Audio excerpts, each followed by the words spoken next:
Good morning, everybody. I hope your coffee is as good as mine. Hell, I hope it's better.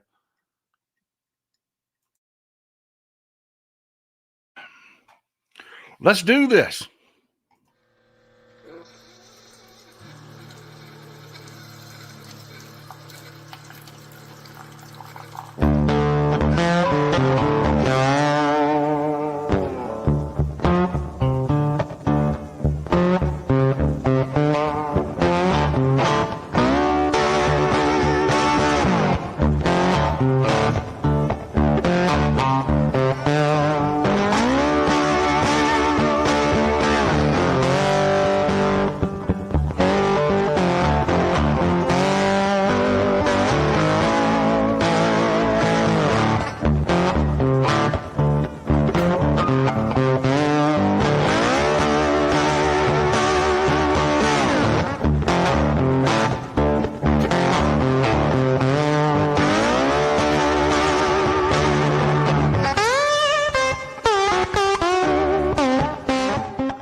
Good morning, everybody. I want to start the show with a little bit of an apology. I want to apologize to the glorious Miss Winifred Jackson. This is a local thing, and I apologize. We're going to get to the big stuff here in a second. I missed our local Democratic meeting, and I apologize for not being there. I was getting a 3-inch needle shoved into my knee. Folks, I'm going to need a knee replacement, turns out. But yeah, that's what I was doing. I found the best doctor around here had one opening that he could get me in, and it coincided at the same time. So yeah, folks, when I tell you get involved with your local Democratic Party, I mean it. I am 100% for it. I am not a hypocrite, but yes, things will come up. You will miss a meeting every now and again, and it's okay. It's okay that you have a life on top of all of that. But yes, by all means, please do try to get involved. So yeah, a lot of things going on around the world. We've got an intelligence report that's come out. Well, let's start out, let's just get it out of our system. I hate to hear this man's voice. I hate to hear him talk. I play his voice as little as possible on this program because, if his lips are moving, he's lying. You hate the sound of his voice. I hate the sound of his voice, but you know what? It's important. What he's saying right here is important to what's going on. It's a little bit of an insight into the shifting politics, how much they have lost, how much the bravado bullshit has failed. This is Trump at the NATO summit. Everybody was really worried about what he was going to say, what he was going to do at the NATO summit. This is Trump. Somebody has given him a little reality check into how badly he is hated worldwide and in the country. Mr. Russian, you said you would clarify your stance on Article 5 just yesterday. Is that something you can explain? I stand with it. That's why I'm here. If I didn't stand with it, I wouldn't be here. So you would defend countries even well, what if they did don't I just say? Yes, share? of course. Why would I be here?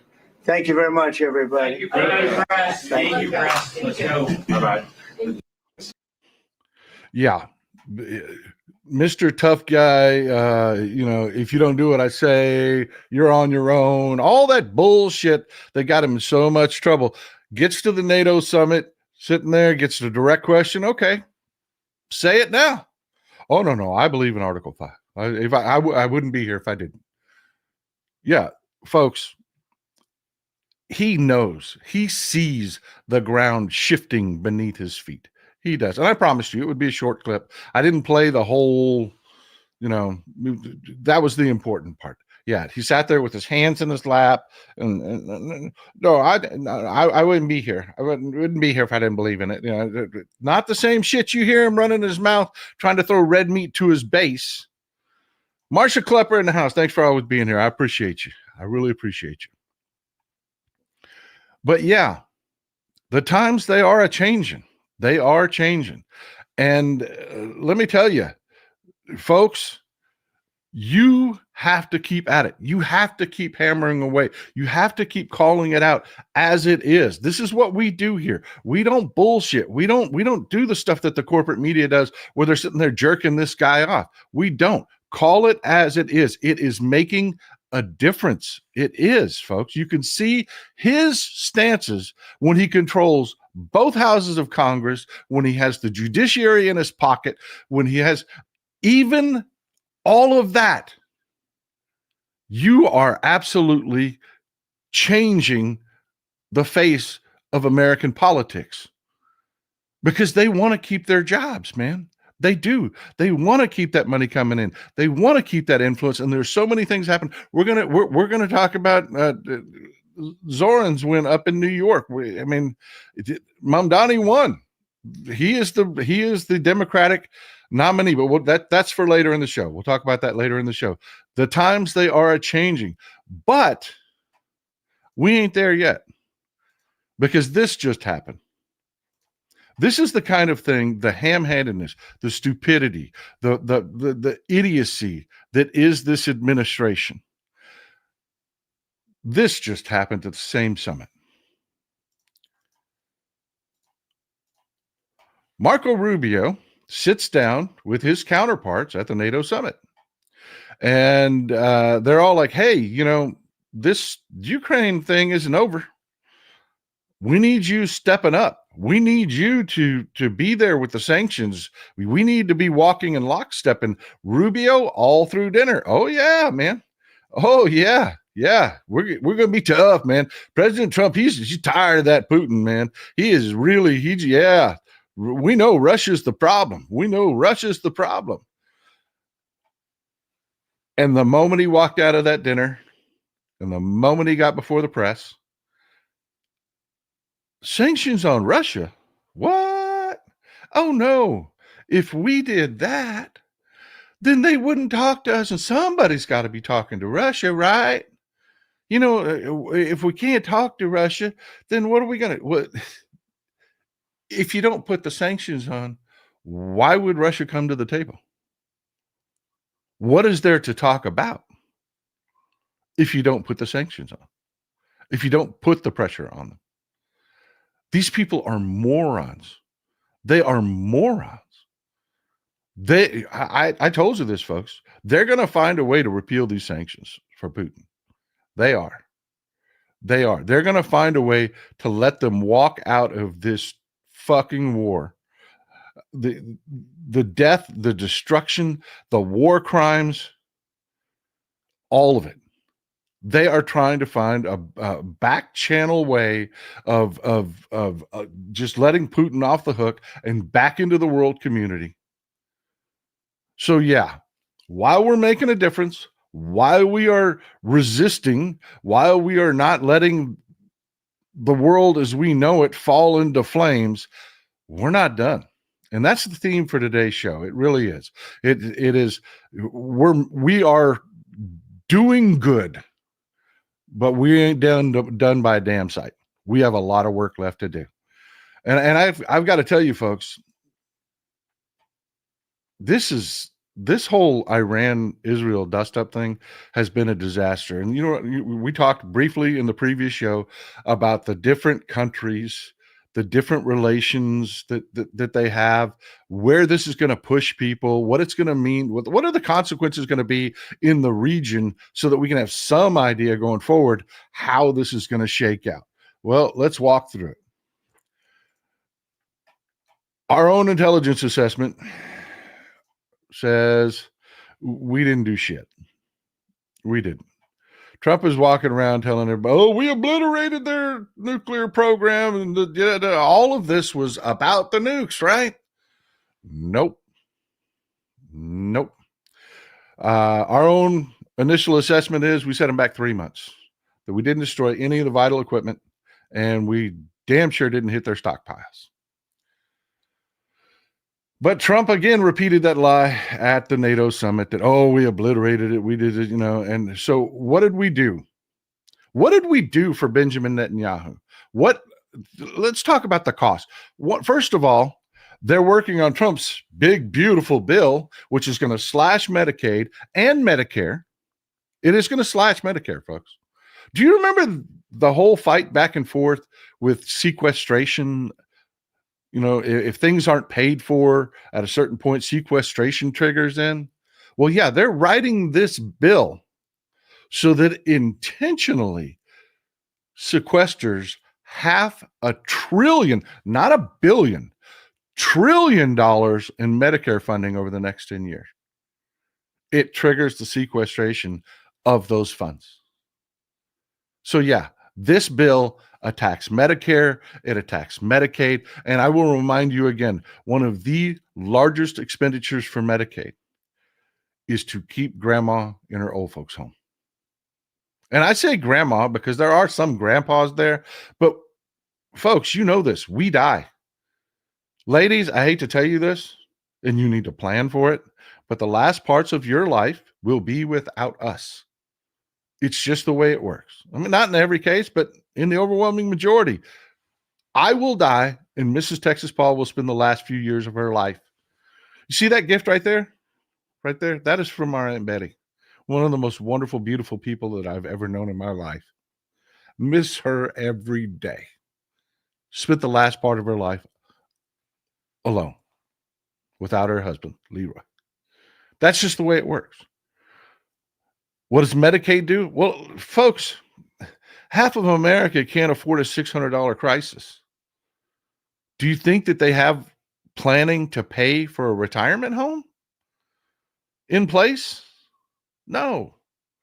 So what pays for these rural hospitals? What pays for these rural retirement homes? Medicaid. Medicaid does. Medicaid keeps grandma in her old folks' home. And they are slashing it. They're going to throw her out. And when they do that, not only are they going to throw grandma out that is relying on Medicaid, but the facilities won't be able to afford to stay open with just the paying customers. The ones that did have the private preparation and the investment to pay for it cannot afford to keep their doors open. That's what they're doing. At the same time, they're doing this. At the same exact time they're doing this, they are bombing Iran. They have 3 carrier groups that operate to the tune of tens of millions of dollars. Each one is just literally, it's just every time you see one of those carrier groups, it's just millions of dollars just floating away out of our treasury every single day.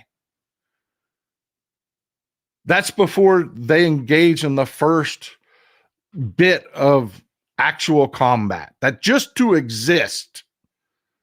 Then you put the cost of the munitions on and the additional the flight time for the planes and all of that. We have money for this. And it's turning out to be kind of a wag the dog situation where they tipped Iran off in advance. So Iran, for the last 2 weeks, lined up trucks in the frickin' desert and carted off all of the important people, all of the important equipment, all of their stockpiles, gone. What do? We take our most expensive hardware to go blow holes in a desert. We damage some buildings. That's it. And then Iran wags the dog back the other direction, called Qatar, which of course means that they're talking to us, and said, we're going to throw some missiles over your territory. We're aiming at the Americans. We're still good. We're still good. Wags the dog there, does basically a bullshit for show attack on CENTCOM at an Al-Udeid air base and hurts no one and does the exact same thing to us that we did to them, maybe damaged a few buildings. Meanwhile, civilians, women, children, civilians died in Tehran, died in Iran, civilians died in Haifa and Israel. Yeah, this was just idiocy to the extreme. And then it gets worse. Remember, we talked about, and before we get off the idiocy, I want you to take a look at this. Propaganda Barbie is having a fit that intelligence assessment was leaked. Having a fit. Calls the person that leaked it a low-level loser in the intelligence community. She has no idea who leaked it. If they knew who leaked it, that person would be front page news and going to jail immediately. And they will find him eventually. They will find out how this intelligence assessment leaked. And this will be another reality winner situation where somebody goes to jail for a decade or more because they embarrassed Trump. They will. Leaking's not a good thing. But you know what is also not a good thing? When you're talking about a classified intelligence assessment. One second.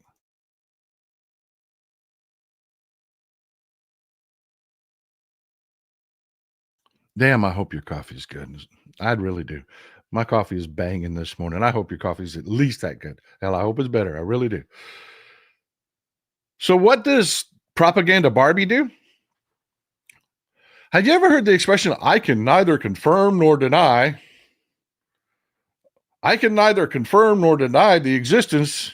Yeah. What you don't do is confirm the existence of a classified report nobody's supposed to know about.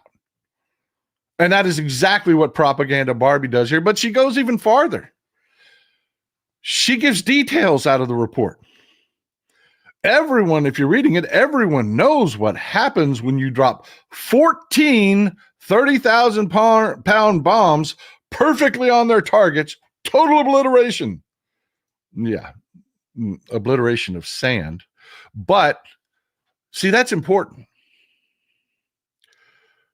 She just told the entire world not just what weapons we used, but the quantity of the weapons that we used. That's our operational information, folks.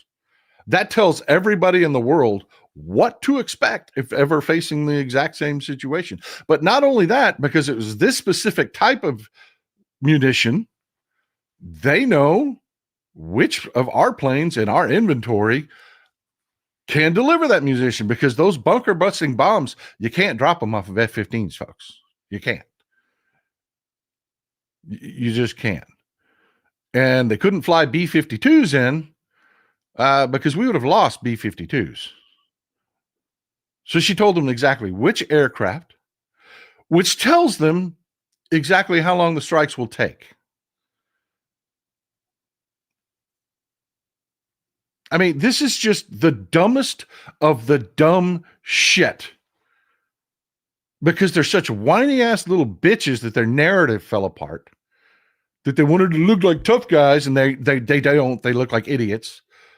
They're going to sit, and I have to tell you, this is one of the things that was coming out that they were extremely worried about with this administration. They're worried about every time they do something like this. Trump spent 2 weeks before it happened. Oh, you better get out of Tehran, man. We're a coming. And everybody in the military is like, why can't you just shut the fuck up? Why can't you just shut the fuck up and let us do our job? So yeah, we have a completely failed attack that spent, we don't know the final bill yet. We don't know how much this cost us yet. And we don't even know if we're done because, well, shit. I mean, you've got this. I guess nobody told them Iran's parliament backs blocking Strait of Hormuz. Its closure would alienate Tehran further. Well, let's talk about that. You know what? I should have had a map for you. Let me pull up the map here. 1 second. So you know exactly what we're talking about and why Iran can block this strait and why why it's so important. This is the Strait of Hormuz, folks. This is the Strait of Hormuz. Let's go to the map. Back out. See this little tight waterway right here? That is narrow, my friends. And you want to know a neat little fact? See, here's Kuwait, here's Iraq, here's Qatar, here's the United Arab Emirates. This is talking about Eastern Saudi Arabia. Y'all are probably aware of Riyadh. Yeah. If you had to guess, this little gap right here, and this is all Iran, folks. This is all Iran. See the Gulf of Oman here and the Persian Gulf. Yeah, Iran borders half of it. And this little strait right here, militarily, sure, we're the baddest military on the planet. But, I mean, how bad do you think you got to be to cause problems in a little choke point waterway like that? And I just want you to take a guess. How much of the oil, the world's oil, passes through this little gap right here?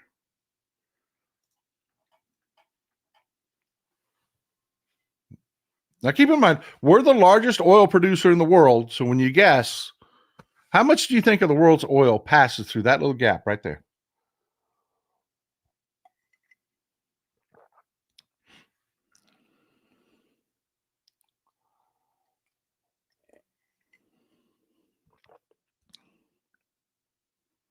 We have a winner. 20%. 20% of the world's oil. We're talking, if it doesn't come out of Russia, it doesn't come out of the United States, it doesn't come out of, the Eastern Mediterranean, isn't pumped out that way. Yeah. It doesn't come through the pipelines that go through Turkey to Europe, any of that stuff. Yeah. It's 20% of the world's oil.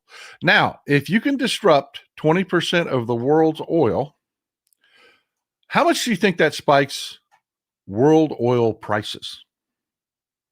And I'll give you a hint. It is way more than 20%. It is way more than 20%. How much do you think? Percentage-wise, a barrel of oil. I'll give you a hint. It's way more than 20% and it's a little less than 100%. You're looking at about a 70% increase in the cost of oil. And why? And I know you're thinking, well, that math don't math. If you're only restricting 20% of the world's oil supply, why would that spike oil 70, maybe even 80%? Why? Why would that happen?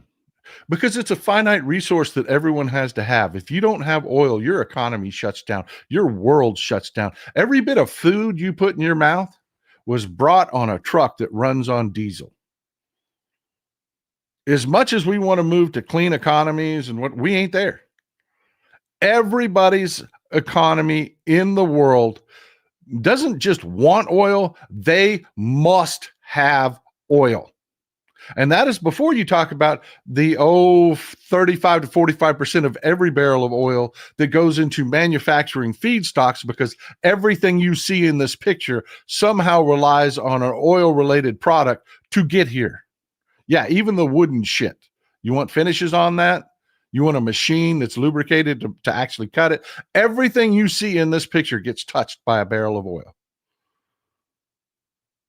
And if you start talking about having less out there than the world needs, it turns into a bidding war. And it doesn't just go up 20%. It goes up 70%, 80%. Yeah, that's real, folks. That's real. And these dumb fucks, these morons that can't do a damn thing right are flirting with this. Now, fortunately, there are grown-ups in the room, and we talked about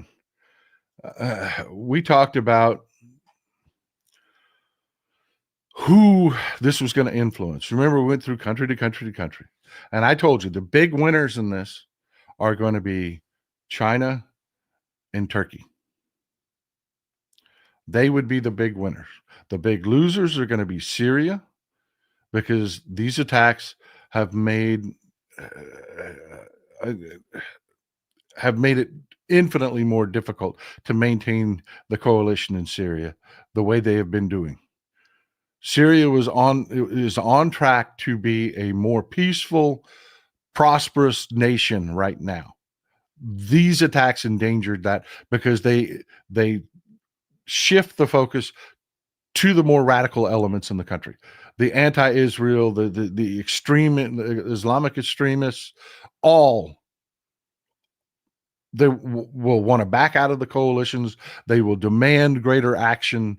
You know, I told you, Syria is one of the biggest losers in this whole dust up. But yeah, the big winner, China. Because what did we have to do? What did we have to do? We had to go beg China. China, we fucked up. Will you please help us fix this? Please? Pretty please? Will you make sure what we did doesn't destroy the world's economies? Pretty please?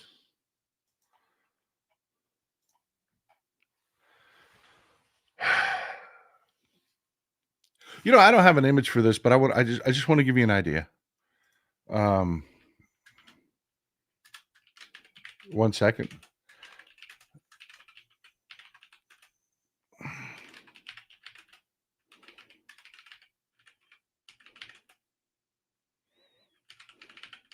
One second. Just stick with me. I want to show you. It's these type of things that kind of give you an idea.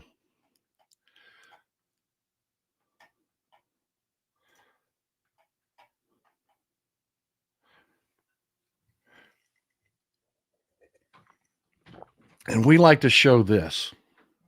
And I want to see if I can find his Chinese collection. It's kind of hard to find if I don't leave the American area of the internet. You have to specifically go look. This is the thing. I'll show you this picture, and you can get an idea of how much this is kind of just produced and sold. And this is you have to forgive me. This is a terrible picture. But this is 1 second. A terribly small image.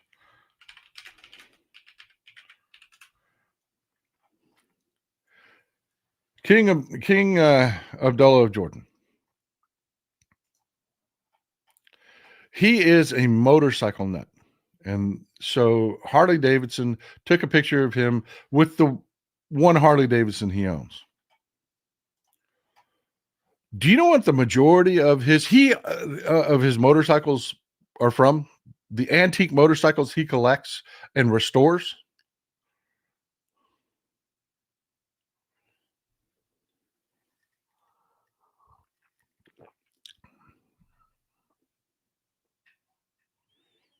That's an old Harley Softail.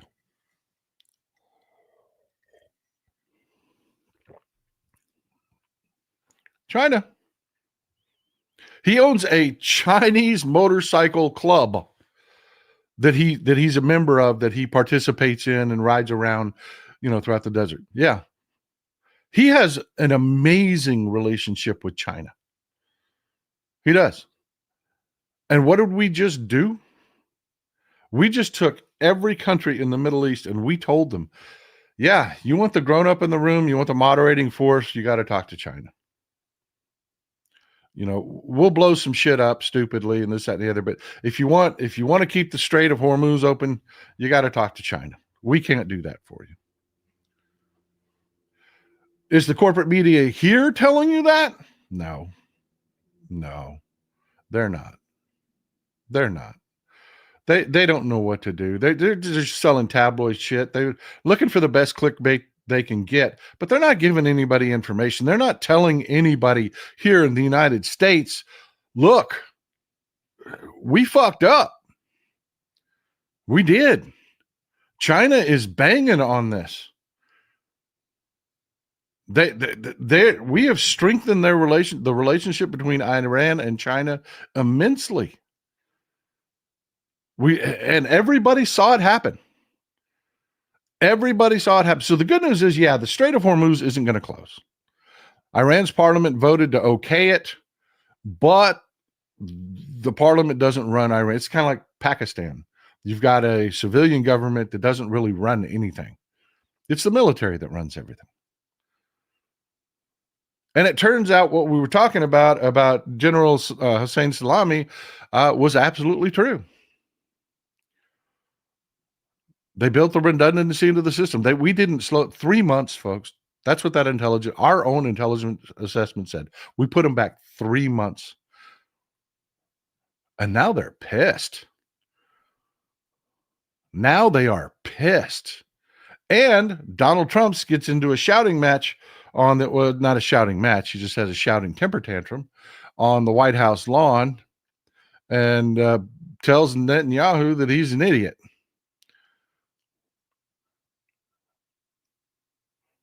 Yeah. The press asked him about, the fact that his beautiful ceasefire that was supposed to be taking place, that, the morning of Israel was still bombing Tehran. And Trump had a meltdown on the White House lawn, said that they've been fighting forever. They're idiots. They don't know what they're doing. So this is going swimmingly. Our Middle East influence is dying by the day, and China's is growing by the day.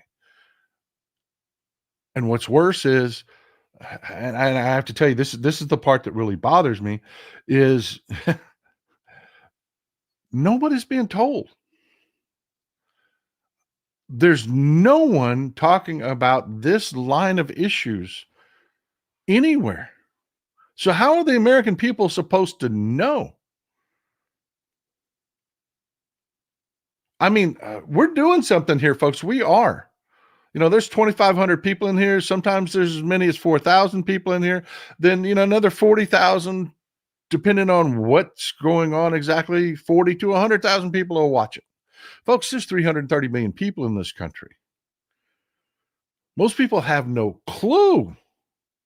And there's nobody taking the time to explain this. Hal Sparks does a pretty good job. He does. He does a pretty good job of this. I tell you, that's why I love that. Where's my sparklers at? I'm a sparkler. Where's my fellow sparklers at? Hal Sparks will dig into the background of it, but there are very few places. Midas Touch does too. But there are very few people that are out there, doing the work to actually look into the background of this stuff. So when you talk to people on social media, man, sometimes I just want to rip my hair out because they just don't understand what's happening. The rednecks around here thinks this is a good thing. They really do. They think we showed the world we're tough. No, we didn't. We showed the full world we're idiots. And that China is the grown-ups in the room.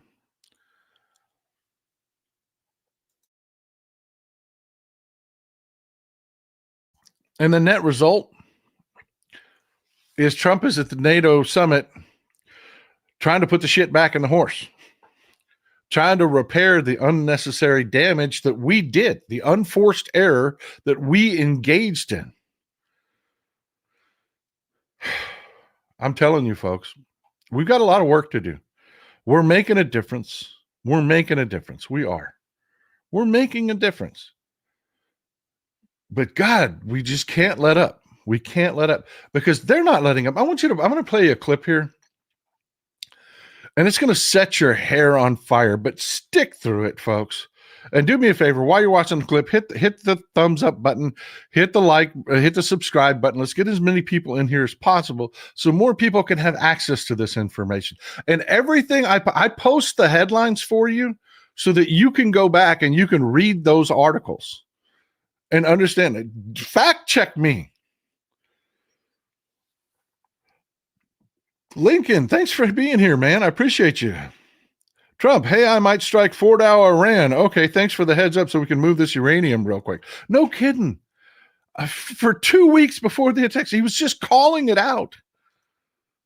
Jordan, thanks for being here. The world is moving away from the United States and moving to China in only 6 months. I've got to tell you, folks, it's actually worse than that. This whole immigration thing, and this is not part of the show. This is just I'm going to run off, take a left turn here for just a second. Stick with me. This whole immigration thing, people, this is really simple. The math don't care. Math doesn't care about your feelings. Math doesn't care about whether you believe in your heart of hearts you are right. It doesn't care. We are an aging population. This is a fact. It's just math. If we wanted to have an economic resurgence here in the United States, we could not do it. We do not have the bodies, and no, the technology is not there. We don't have, you will never get all the human bodies out of the manufacturing process. You just will not.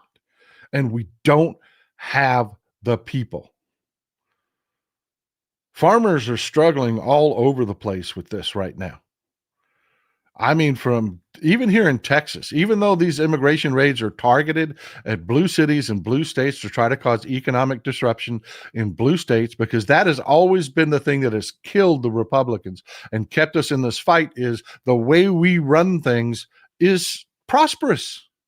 It's prosperous. So that these immigration attacks are on blue cities that live, have wonderful standards of living, that have, are great places to live. Hell, that's why they're expensive. People want to live there, so they pay more to live there. So they're attacking LA, and they've already said it. I've got a friend of mine who sent me these. Name's Tony Pulkerbeck. He sends me these. He's the guy that you remember back when we were doing the story of, and I promise I'll land this plane really quickly because there's more to talk about. Remember when we were doing the story on Ukraine and Iran and why Ukraine was attacking a particular area there that nobody could really figure out? I said, it's sugar beets, man. It's the sugar beets. It's intelligent, brilliant.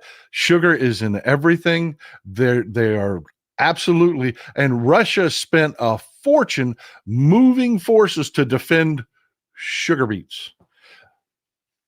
My friend Tony, one of the major, and when I say he's a farmer, I mean he is an industrial scale farmer.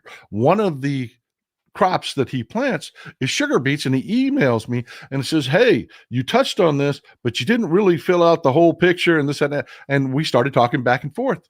And so now I've got as a source this really great guy that it tells me, if I've got a question, I've got families that are farmers, but if I've got a question, I can just email Tony and say, hey, man, what's going on? Because we talk about the price of different crops at the silos. We talk about one of the things he just emailed me about the other day is, it looks like they're building an ice facility near us out here in the middle of the sticks in Minnesota. What does that mean? What is that going to mean for the farmers around here? The crops he plants, Tony plants, have very few inputs in them. Like sugar beets, you don't need a lot of labor with sugar beets. They're very tough. Most of it's handled by machines, but there's a lot of farmers there that do have crops that require people. And I guarantee you, it is not fucking Americans lining up to take those jobs in the middle of Minnesota in the middle of fucking winter. It isn't. And yes, they are targeting blue areas because if they can cause economic distress in blue areas, it helps them out politically with more power, and they can do more awful shit like take away your Medicare and your Medicaid and help the oligarchs out. It really is just connect those fucking dots. Mike Witt, if last night's upset proved anything to me, it's this. AOC has a real shot if she runs in 2028. We want people to stand up and fight for us, a Democratic base of sick of do-nothing politicians. Mike, I'm glad you brought that up. We're going to talk about that. Stick with me. That's the last story of the show. That is the last story of the show. We're going to talk about Mamdani's win. But I want you to pay attention to this. I'm back on track. I'm going to play you a video here. It's going to make you want to pull some hair out. But just stick through it, okay? I'm not going to play the whole video. Just stick through it. This is Linda McMahon talking about education funds going to California. And what exactly is the remedy for this? There are several steps to it, but I'll just kind of sum it up for you. They really need to send a letter of apology.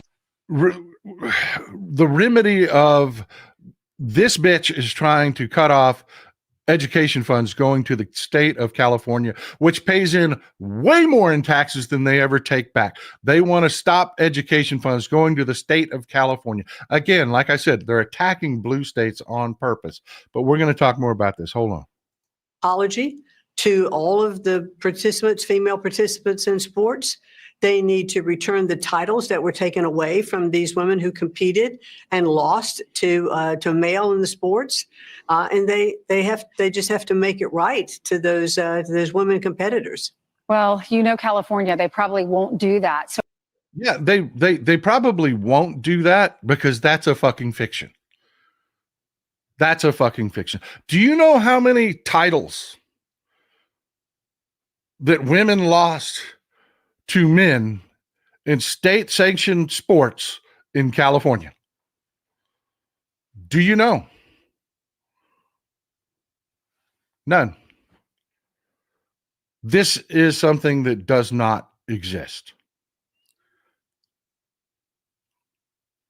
This is an attempted takeover of the California education system. If you don't teach what we want you to teach, the way we want you to teach it, we're going to suspend your funds. And like every fascist government in the modern era, anything that you can go back to, when I say the modern era, I don't mean that. That's the wrong way to put that.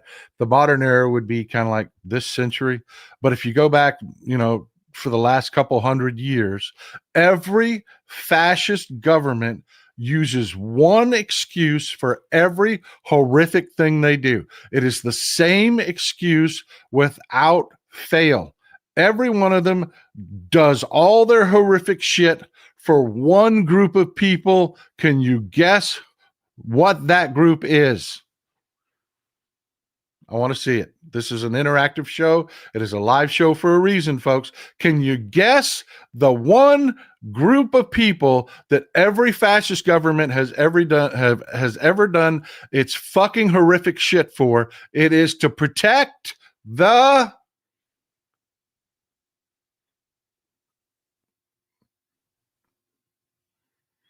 Come on, you can get it.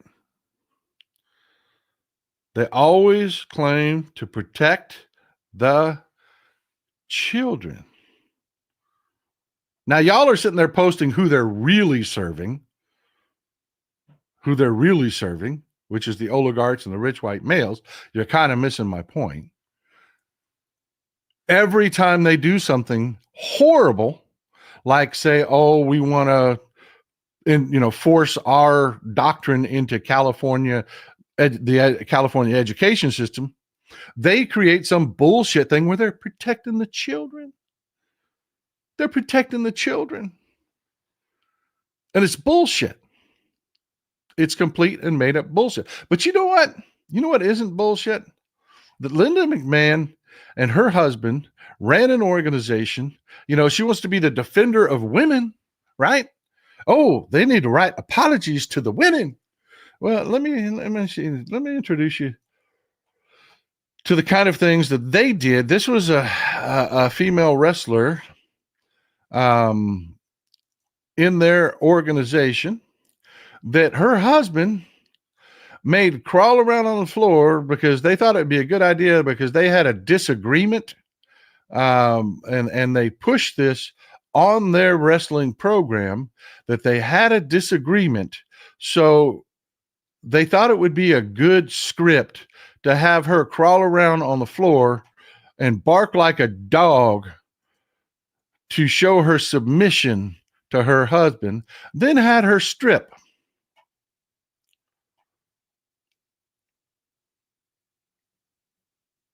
To show that you don't disagree with the boss.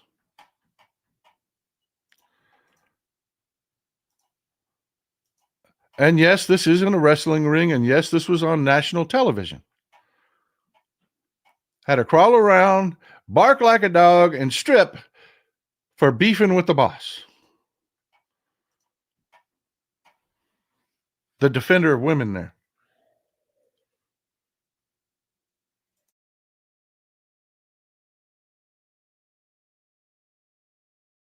But you'd think that was as low as it would go, right? I mean, this is the same woman that is sitting there on a news conference saying, we need to defend and protect the women. We need to be the defenders of women and all things good and holy and this, that, and the other. Was the same woman that actually pushed a narrative and that, this was, and this is soap opera shit, folks. This didn't really happen. This guy didn't really kill this woman, but they thought this would be a good thing to show. This would get people to watch wrestling, that one of their main stars, Kane, kills this woman and then goes to her funeral and has sex with her corpse. You can't shut the show down. That's a mannequin. I am not showing someone having sex with a corpse. This is a mannequin. It was fake. But this is what they thought would make a good sale, would be somebody killed a woman and then went and violated her corpse. And I mean violated her corpse.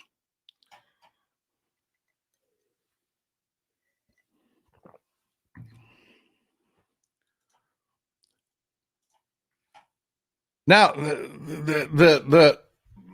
it's bad enough that the person that's claiming righteous authority, defender of women, made her money selling, necrophilia and abuse of women and this, that, and the other. And the defense that you get from the bros that love to watch this and lapped it up. And you wonder why we've got a whole nother slew and whole nother group of fucking racist ass little bigoted white kids running around because they watch this shit. If you've seen the stuff on social media about the way they talk about women and their fucking deluded mindset, is because your kids watch this for entertainment. And McMahon sold it as entertainment. But those little broligarchs, those little bro kids will sit there, well, Paul, you're just making it. It's fake. We know it's fake. It's a fake portrayal of the way you want to treat women. But what's not fake? What's not fake? Is it really fake? Was it really all fake? No, it wasn't. Vince McMahon, embattled former CEO of WWE, sued for allegedly enabling sexual abuse, including the fact that he shit on a woman. Yeah. The allegations are horrific. They really are horrific. And these are real. These are real allegations. These are really is a court case that he's facing. And that's why Linda McMahon is sucking up to Trump, trying to get the Eric Adams treatment of having all their court cases dismissed and shit like that. But no, this is a civil case. It's not going away, and it's not going well, because it wasn't just Vince McMahon that got sued. It was one of his co-defendants that was part of the organization also was being sued. His case was just dismissed because he has agreed.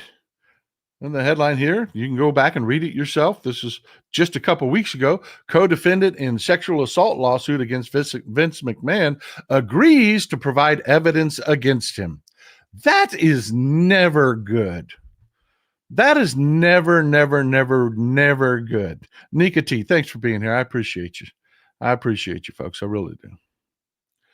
That's just never really good, that when you're sued for, sexually assaulting someone, sexually abusing someone, that your organization knew about it and that you did nothing about it, and that you actually fomented this culture within your organization. That's never a good thing when the other person that's being sued alongside you, their case gets dropped so they can testify against you.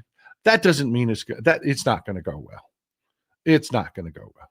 It's just not. And this, remember, Linda McMahon ran this organization next to her husband while he was having open affairs and shitting on women. She thought it was good. to put this kind of thing on television and sell it, is telling the state of California they need to apologize to women who don't exist, who never lost titles to men, because it's the hate, it's the bigotry, the anti-LGBTQ plus community hate. And right now, there are people that watch that Fox News segment, and Fox News was more than happy to sell the fiction, because you know what? If old Texas Paul, the fucking hillbilly out in the woods, can figure out that now California has nobody to apologize to, there's never been a state title that was taken from a woman by a man in a state sanctioned any kind of sporting, or that there's no letter of apology to write, Fox News knows too. Yeah, Fox News knows too. But they ran the segment. They ran the segment. Why? Why did they run the segment? Our hands, karma is real. Wait for it. Yep. Why did they run this segment? Because that's what they're selling to the bigots. They know their base are bigots. They know. They know this is what their base wants to hear. So they want this fantasy told to them because it supports their hate. It tells them it's okay that I hate these people because look what they're doing, when they're not doing any of it. I've told you this before. There is an agenda in the LGBTQ plus community. There is an agenda, a driving agenda in the LGBTQ plus community. And you know what that is? It's to live their lives. It's to grow up, find somebody they love, buy a house, settle down, live their lives, travel, eat good food, just like the rest of you. That's their agenda. That's their fucking agenda. Just to be treated like everybody else and live their fucking lives. But no, this is the kind of shit that the bigots and their bigot fucking network and their bigot fucking supporters will go out there and put out there and do, because while they're talking about this, they're fucking you and kicking your grandma out of her old folks home so that the broligarchs can get another tax cut. And they're doing it, folks. They are doing it right now in the Senate. Everybody was like, oh, well, that horrible bill that came out of the House, that was radicals, man. That when it gets to the Senate, it's DOA. It's DOA. Yeah, everybody was wrong about that, because the bill coming out of the Senate is worse. It's worse. This latest iteration, there's been several iterations of this bill as they keep marking it up and marking it up and marking it up, keeps getting worse and worse and worse and worse. And yes, we are to the point now with this bill that you're going to lose $500 billion in Medicare, not Medicaid, because they say they love to attack the Medicaid because, well, that's that welfare, ain't it? No, it's not. It's grandma. It's fucking grandma. It's grandma in her old folks home. That's one of the biggest expenditures they have. That and poor children, grandma and children. That's what Medicaid is. But they want to tell you it's all them illegal immigrants. All Medicaid is just all illegal immigrants. That's all it is. Look at this illegal immigrant, got some health care. He was working on that farm, got hurt by that piece of farm equipment, and now look at him getting that health care. That's horrible because he's brown. Look at him. Look how brown he is. These fucking bigots really are there, man. I wish that was fucking hyperbole. It's not. It's not. But now, Medicare. We told you over and over and over again, they want your Medicare. They want your Social Security too. They do. I got an email from somebody who's part of our community that was really, really, really echoing all their talking points about Social Security. It's me. Thanks for being here, man. Thanks for supporting the show. I appreciate you. I really appreciate you being here. I can't do this without you, folks. I can't do this full time without you. I got to keep these lights on, man. I mean, without you, I can't do it. They denied 3 Air Force Academy transgender commissions after graduation. Outrageous. I know. It's all about the bigotry. It's all about the hate. They need somebody that you don't know about, that you don't see, that's not in your life, because Being transgender is one of the rarest things in the world. They need somebody like that you cannot define. And then they tell you they're horrible. And they tell you they're a boogeyman. And that they're protecting your children. Fascism 101. Every goddamn time. Every goddamn time. That is the way it works. Every time. But look, I don't want to lose the script. I don't want to lose the narrative here. Everything that we warned you about and told you, they're like, why don't the Democrats do this that I want? Why don't the Democrats do that that they want? So because every time there's a budget negotiation, what they're negotiating is the Republicans are saying, we want to fuck Medicaid. We want to fuck Medicare. We want to take your Social Security and we want to hand it to Johnny Gotrocks on Wall Street so that he can invest it and make money off of it. Because, that privatization shit works so great with health insurance. We should do that on everything. Just privatize it all because, the service you get and that unregulated shit, they don't fuck you constantly. Yeah, that was the other end of the fucking negotiation. And now that they have power, they're doing it. And people are like, why aren't the Democrats stopping them? What are they doing? They're doing nothing. And I said, no, they've been doing this for fucking ever for you. And you fucked them in the last election. And now you're pissed because they can't keep doing what they've been doing for you for fucking ever? Come on. I mean, I know George Carlin said that there was a lot of really dumb motherfuckers out there. Yeah, but God, that many? Heidi Cakes, I'm in Knoxville, Tennessee now. Kane Glenn Jakes is, I know. He's a fucking mayor now. I know that. I listen while I work. I have learned so much from you in this community. Heidi, thank you for being here. Keep growing the community, man. Keep growing. Pamela, thanks for being here. Thanks for supporting the show.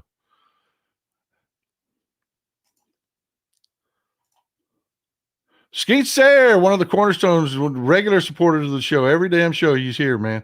After we have seen how brazen Pam Bondi is in Florida, makes more sense on election day. Batshit insane with hatred. Even use the auto pin idiocy. Yeah. I got to tell you, Bondi's one of the worst. You're dead spot right on that. She is one of the worst, man.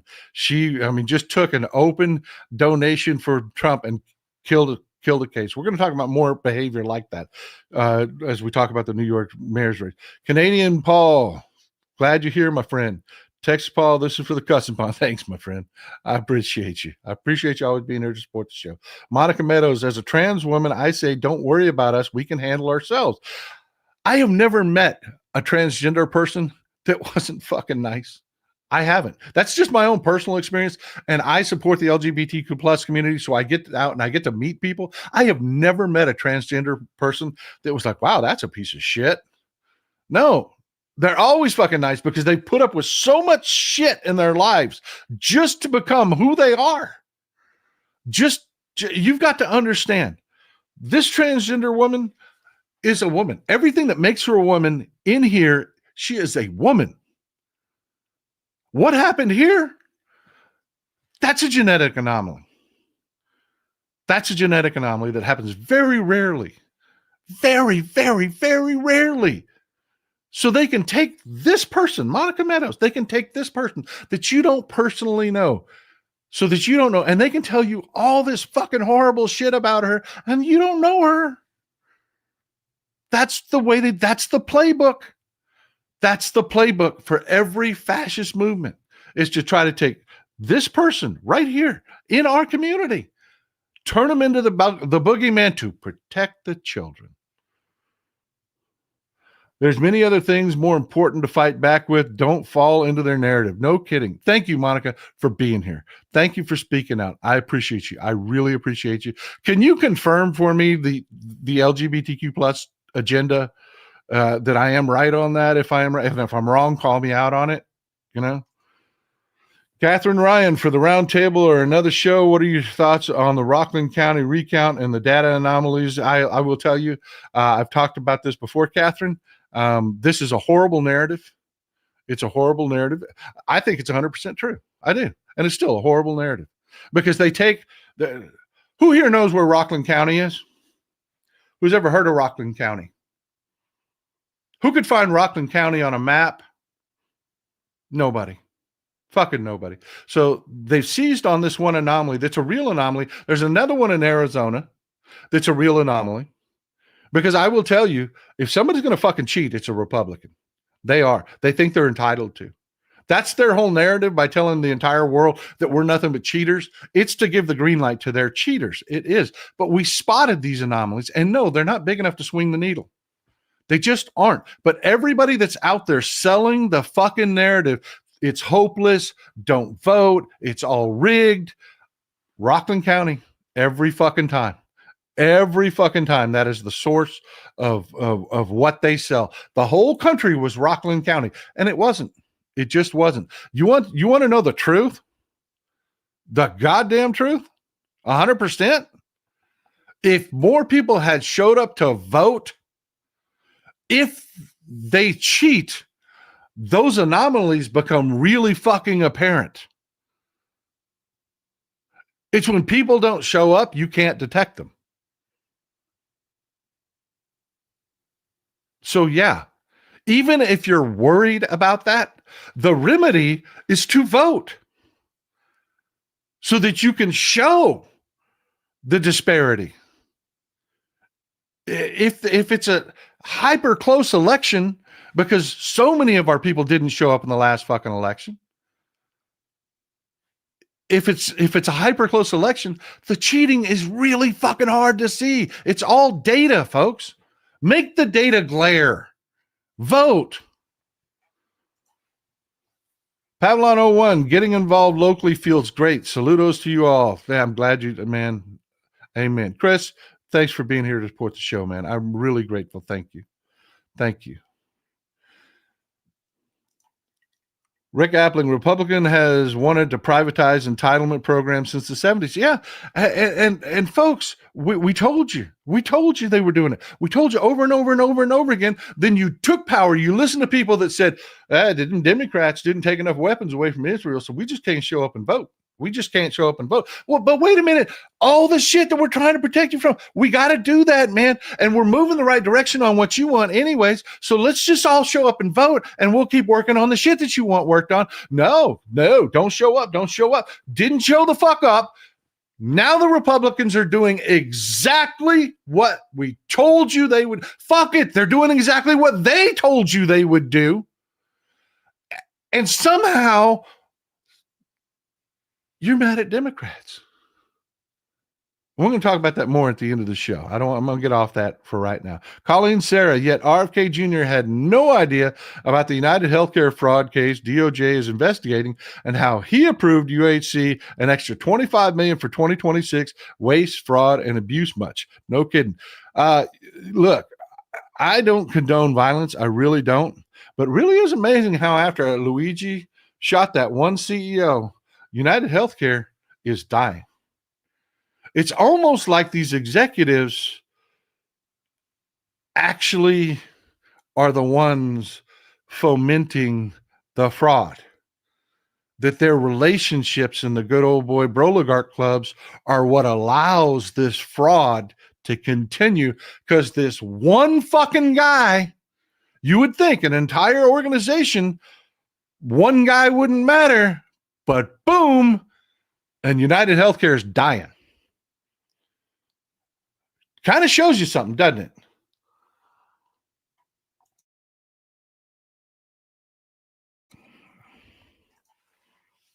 Lindy Packrat, I wonder how many of the don't vote voices are actually Republicans pretending to be lefties.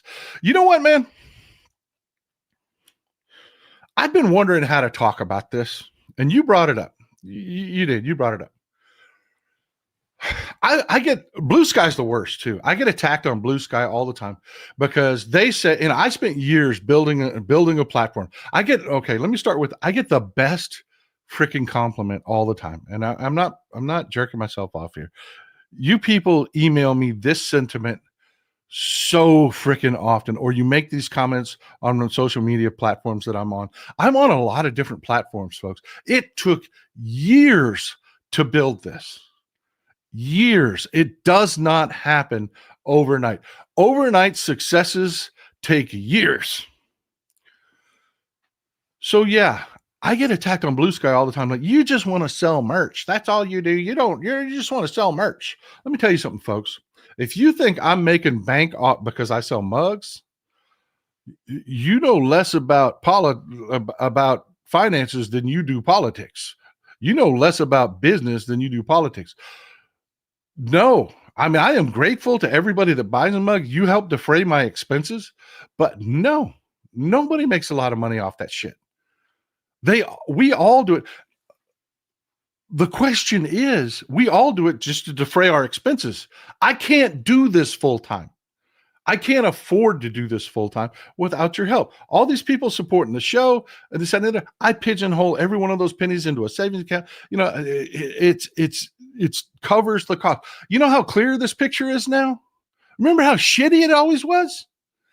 Y'all are paying for that upgrade. We finally got decent internet here, and it's over $2,000 a year. It's over $2,000 a year. So I pigeonhole those pennies away, and I pay for shit like that. All the subscriptions where I get my information, my news, the time, you know. And here's the thing. Look, the blank for the cup is made in a factory. Everything that goes on it, the design, I print the graphic. I have a couple machines that I can, you know, I put the graphics on the cup. I sublimate the cups, and then I send it to you. So that's more of my time, right? But I'm getting attacked left and right because I sell merch. I don't care. I don't care. Anybody that thinks that I'm making bank off that is a fucking moron. They don't understand business or politics. What bothers me is, who's paying these accounts that are always telling people not to vote Democrat? Because they never seem to question that. And there's a lot of really slick. You don't see me wearing Armani suits. You don't. Michael Eden, U.S. will be unable to pay its bills by August. I can't go along with that. But yeah, I know what you're thinking there, but that's not true.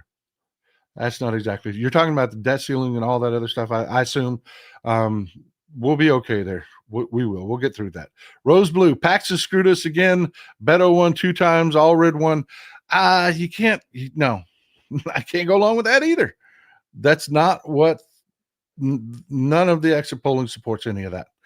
Carl Rossi, good to be back. I hear the F-bombs rising. Shit is getting real. Vote blue. Great work, Paul. Yeah, I'm losing my temper a little bit.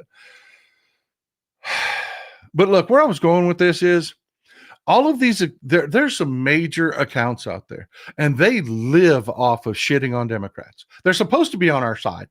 They are. They pretend to be leftists. They do. They pretend to be leftists. Who the fuck pays these people? Because I get people all the time. You're paid by the DNC. You shill for the DNC. Folks, they don't pay me shit. They don't. They get this for fucking free, and they love it. They do. They do. They'll pat me on the head. Good job, Paul. Good job doing all that shit for us for free. I do it because it's the right thing to do. Who's paying these accounts? These slick dress motherfuckers that have all the time in the world to hire staff, all the resource to hire staff, and this, that. Who the fuck is paying these people? They never asked that. Just food for thought for you. Just food for thought for you. Mike Witt, every time I see, and you know what, I'm going to add one more thing to that. It was exposed that these right-wingers were getting paid by Russia. Some of them were being paid, like Tim Pool, who's now working in the White House, in the White House press corps. Tim fucking Pool is part of the White House press corps now. It was outed that these guys are getting paid like $100,000 per YouTube episode like this. This, what we're doing here, they were doing that, and Russia was paying them $100,000 an episode to do that shit. There is nobody on the left getting that money. Nobody. Nowhere. Don't believe it. Don't fall for that shit. I want to know who's paying these fucking anti-democrat accounts, because they seem to have all the time and resources in the world, And nobody seems to know where that money comes from because, baby, they got to keep their lights on too. They're not doing this shit for free. It all costs money. They got to eat. They got kids to send to college. They got to, who the fuck is paying them? That's my new question. You know, they fucked around with the wrong guy. When they started attacking me on Blue Sky about the fact that I sell fucking cups, they fucked around with the wrong guy. I'm going to find out who's paying these motherfuckers. Mike Witt, every time I see RFK Jr., I think the same thing. That is, if his pops or either one of his uncles were still with us, they'd be ashamed of him, disgraced. His family today is ashamed of him. His family today is ashamed of him. Amy Manuel, all celebs who made a hard right and said, don't vote, were participating in sex trafficking and abuse. A lot of them were. A lot of them were. But look, folks, the quid pro quos are out in the open here. They are. Y'all remember Emil Bove? Remember this guy? He's the guy that got the case against Eric Adams, the flagrant corruption case against Eric Adams thrown out. This is the guy that went after the agents and the prosecutors that looked at Trump's crimes. Got them run out on rails also. What's his payback? He's 44 years old. And Trump is going to, and I'm saying this, Trump is going to reward him with a lifetime tenured job in the as a judge in the 3rd district. And there's not a fucking thing we can do about it, folks. I would like to tell you that's not going to happen. They're going to tear his ass up in his confirmation, but he's going to get that job. He's going to get that job. Because Republicans have no fear of doing that in broad daylight. He went after the people that enforced the law against Trump, and this guy punished them for it. No one ever has anywhere ever proven any malfeasance at all by any of these people. And he ran them out on rails. He killed prosecutors resigned over him killing the Eric Adams case in New York City because it was so flagrant. And Eric Adams was talking nice about Trump, so Trump had this case killed. He's 44. Yeah, Linda Thalman. He's really only 44 years old. So think about how long. He'll be a judge into his 70s. He will collect not only a salary, but the benefits. It can't be removed by anything other than impeachment. This is some in-your-face payola. And he's going to get it. He is. I'd love to tell you he's not. But we took power away from the Democrats, so we can't stop it. That's how democracy works. Catherine Mosher, I am on my way to the cussing pond with my mug. Keep going, brother. Yeah, I'm telling you. I am telling you. Just like Eileen Loose Cannon. Yeah, she will be rewarded. She will. If we do not give the Democrats super majorities, and I mean super majorities, in the midterms, Eileen Cannon is going to end up on the fucking Supreme Court before we're done. She's going to end up elevated onto one of the more critical appeals courts. It's happening. They're doing it right now. They're doing it with Emil Bove.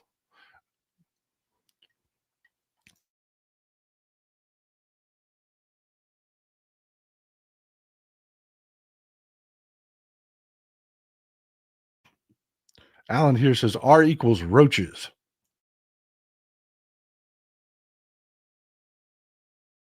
Forgive me, got a little cough. Let me clear my throat.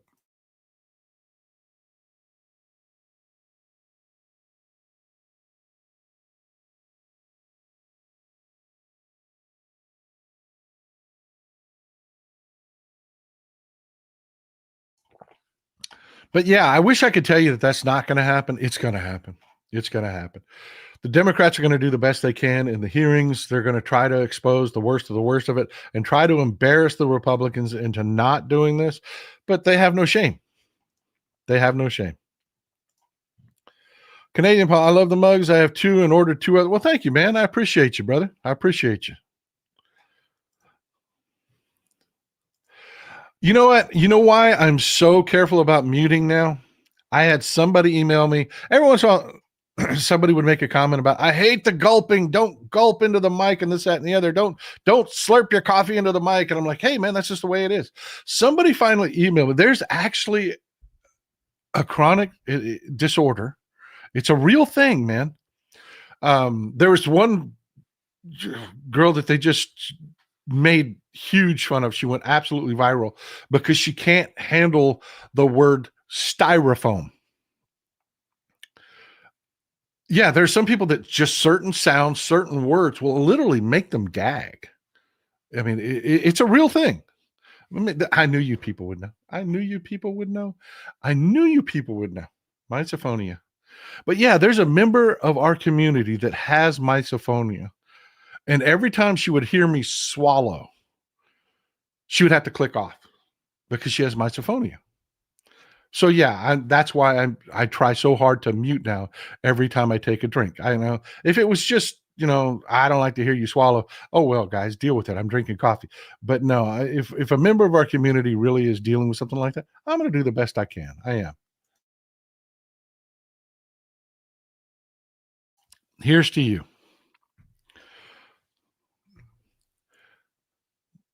But here's the thing. We're winning. We're winning. We are. We're winning. We are. It doesn't feel like it. It doesn't feel like it. But we are really fighting the worst of this stuff back. We are. We are. We're not stopping the immigration. We can't. We can't. The core of their party is bigotry. And it's all they've got is that hate, man. Attacking brown people. It's all they've got. They've made up, crime has been at an all-time low. So what they're going to do is they're going to deport a shit ton of people. They're going to fuck up economies, especially in blue states. They're going to cause hardship.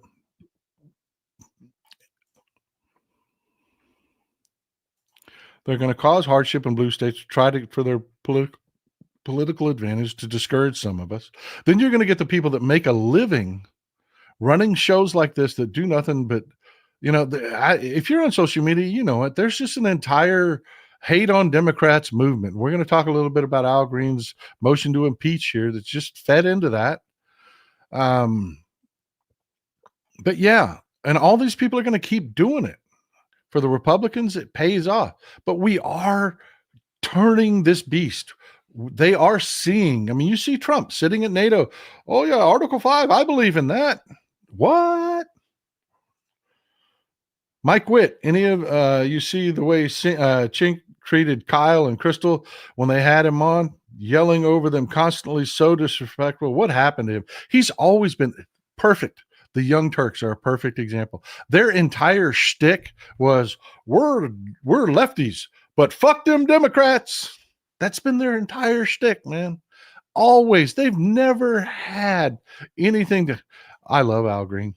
I love Al Green. That man is a lion. I do. He fucked up, but he's a lion. And I'll tell you why. Not because I don't agree with him. Not that I don't think that Trump shouldn't be impeached. Oh, fuck it. We'll just jump to that part of the show. You brought it up. It's your show too. We'll just jump to Al Green. Al Green did this. I'll just play you just a little bit of it, just a little taste of it. But yeah, Al Green stood on the floor and put in a motion. You see, it's a very long video. I won't play all. Mr. Speaker, and if this is available on his account, this is on Blue Sky. Just look up U.S. Representative Al Green, and you can see this introduction. still I rise.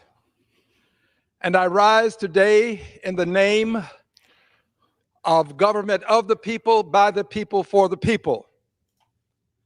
I rise today because our country is nearing a moment of decision. I rise because we are at the intersection of democracy and autocracy. I rise to announce that at this moment in time, I have filed HRes 537. HRes 537 is a privileged resolution.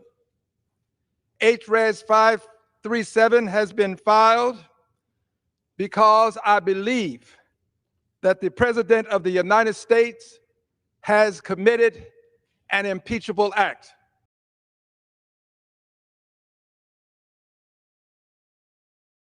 Pardon me, it's a much longer speech than that. Well worth watching.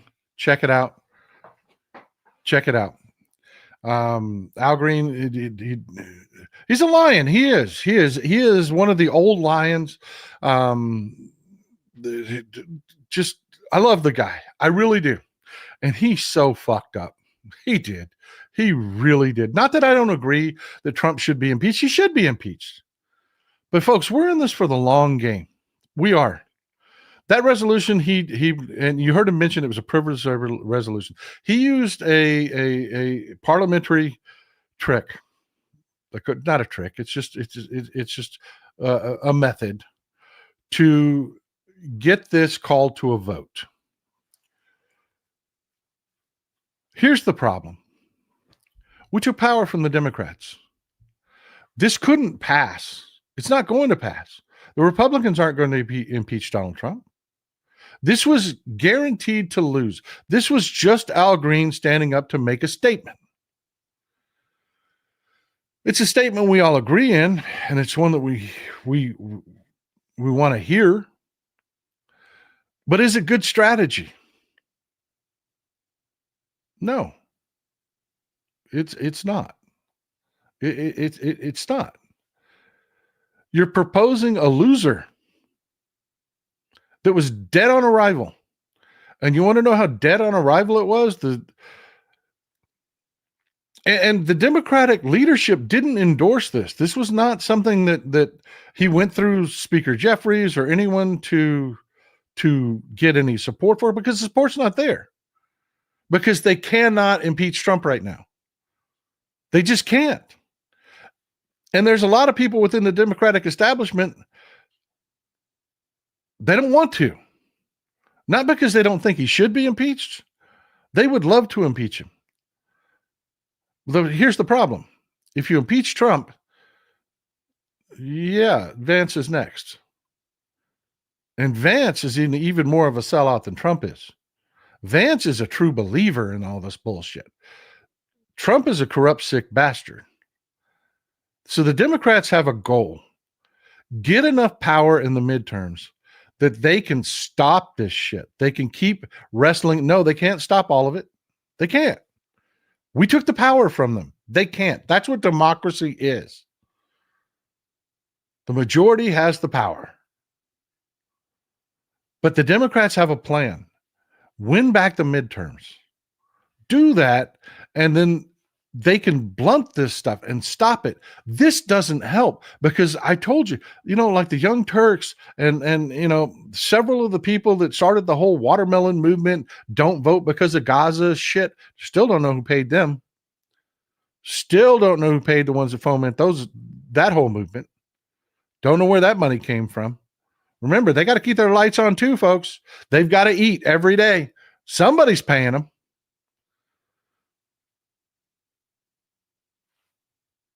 But this is all that. This just feeds into them. It's guaranteed to fail, which means Democrats are losers. And if the Democrats do what they did, which was go along with the Republicans to table this, because this is what happens, okay? He forced it into a vote. So the Republicans put in a motion to table it. Every Republican voted on that. All but 79 Democrats also voted to table it. What that means is they set it aside. It doesn't mean it died. It means they set it aside and don't talk about it right now.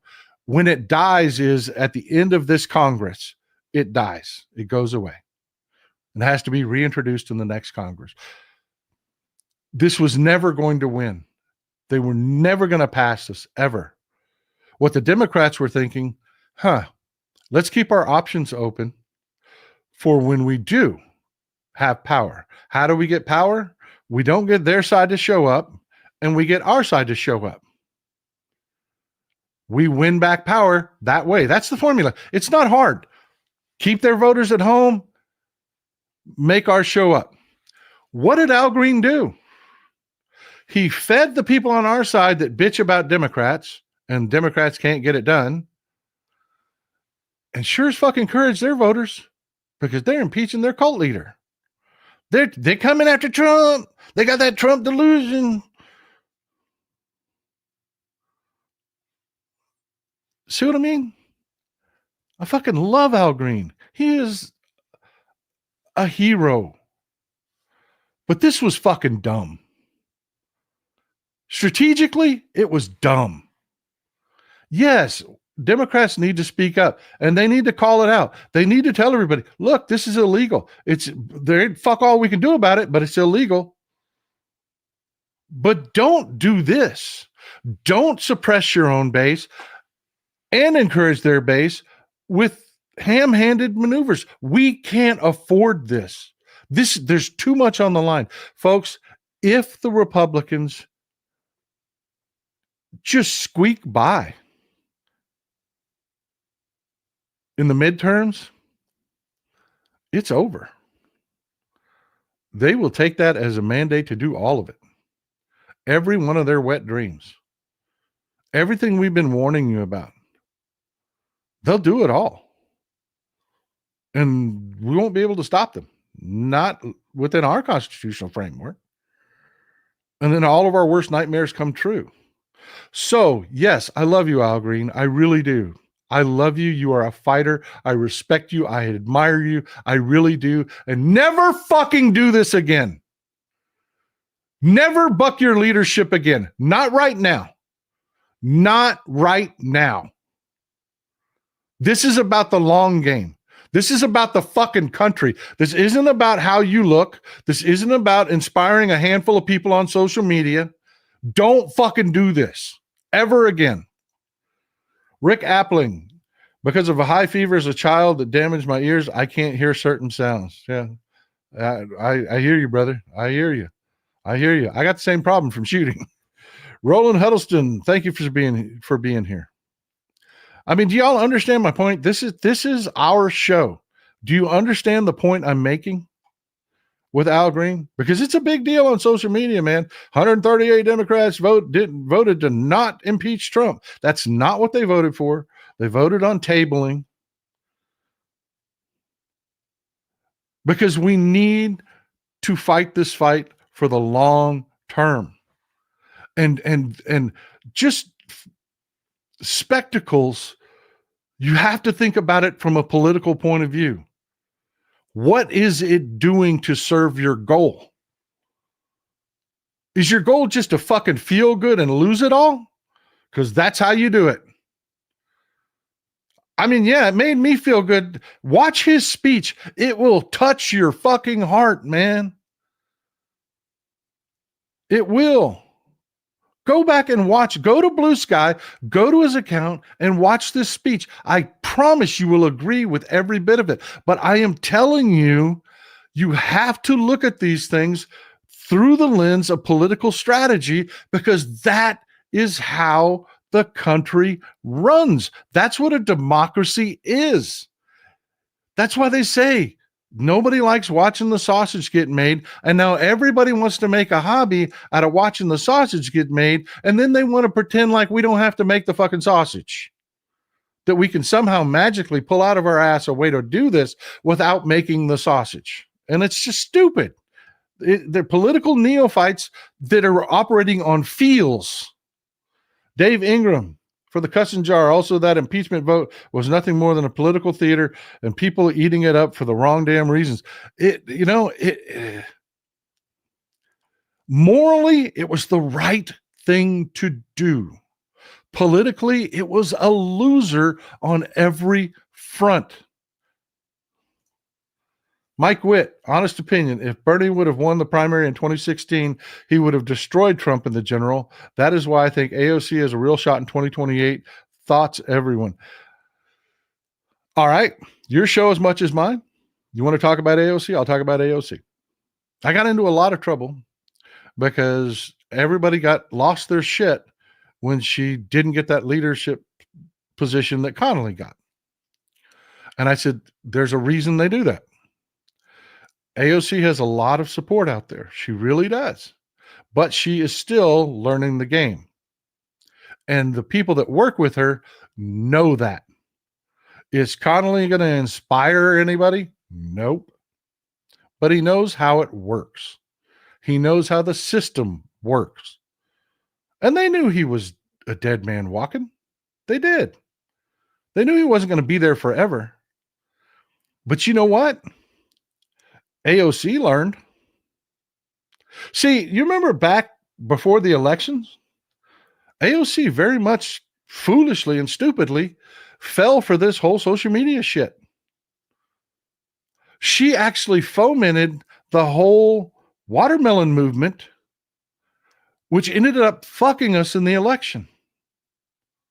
And she learned from that. She did. Remember when she was part of the squad and you don't see that shit anymore. You don't see that anymore. She learned. She got better at this. And that was the argument that I was making. That yes, she is brilliant. She is great at what she does. She is going to be the future of this party. And me sitting here watching her grow into that, politically, man, that's a Paulgasm right there, man. That is. Just watching it happen. Just watching it happen is just amazing. So yes, is AOC the future? Yep. Absolutely. And she's getting better and better and better all the time. It will be a bit of an uphill fight for her in 2028, but she's got 3 years. And I think she's going to make it. She's going to be a force to be reckoned with in 2028. So, do you want my unvarnished thoughts on it? That's it. Yes, she's fucked up in the past. She has. She has. She's hurt us in the past because of political neophyte mistakes. But she was.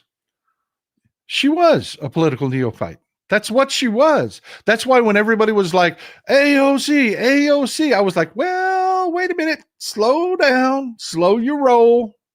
Slow your roll. You know, I mean, but no, look what she's done. She folks, I'm telling you, experience matters. And she's there, man. She's there. You watch that transition of what she's doing. She's fucking there. Jasmine too. Yes. Jasmine Crockett is another one. And I will tell you this, Jasmine actually started a bit ahead of AOC in that curve. She did. She did. Her experience as an attorney and working within the system gave her some knowledge that AOC didn't have when she first stepped into the job. You have to take it. AOC went from being practically a college student to a congressman. The learning curve has been fucking phenomenal. That's why I know she's going to do amazing things. She's going to do amazing things. Christopher Daly, thanks for being here, my friend. Thank you for supporting the show. I really appreciate it.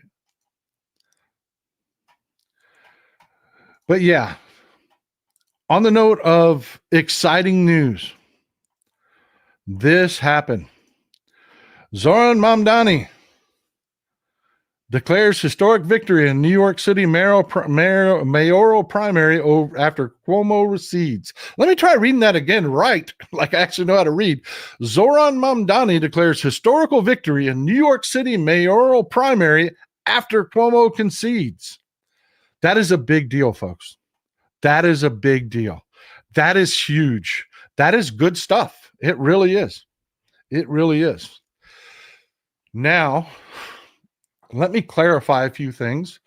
A lot of people out there think that Mamdani is now going to be mayor of New York. There's many a slip twixt a cup and a lip, and he did not win the mayoral election. He won the primary. Remember, ride or die Democrat, you fight your ass off in the primaries for who you believe in. That's what you do. Then in the general, you go pull that lever. You go pull that lever for that Democrat.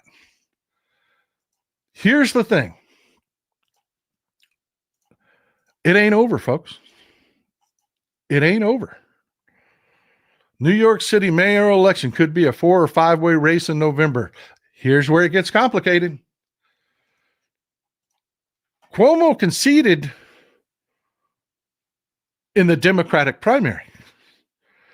What nobody in the corporate media is telling you, he also started his own political party in New York. And there's about a 90% chance Cuomo is going to run as an independent. What do you think that does to Mamdani in the general election?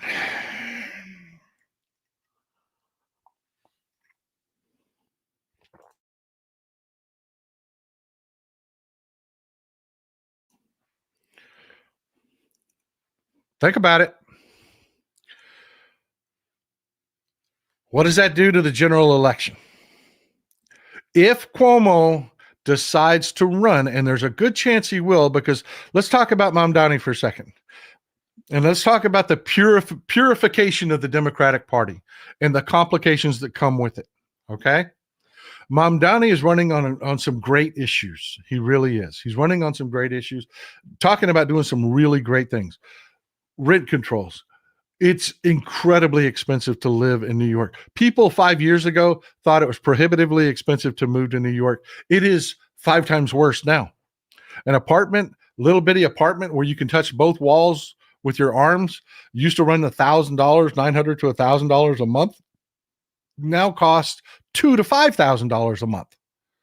Rents are insanely out of control in New York, and people can't afford to live there anymore.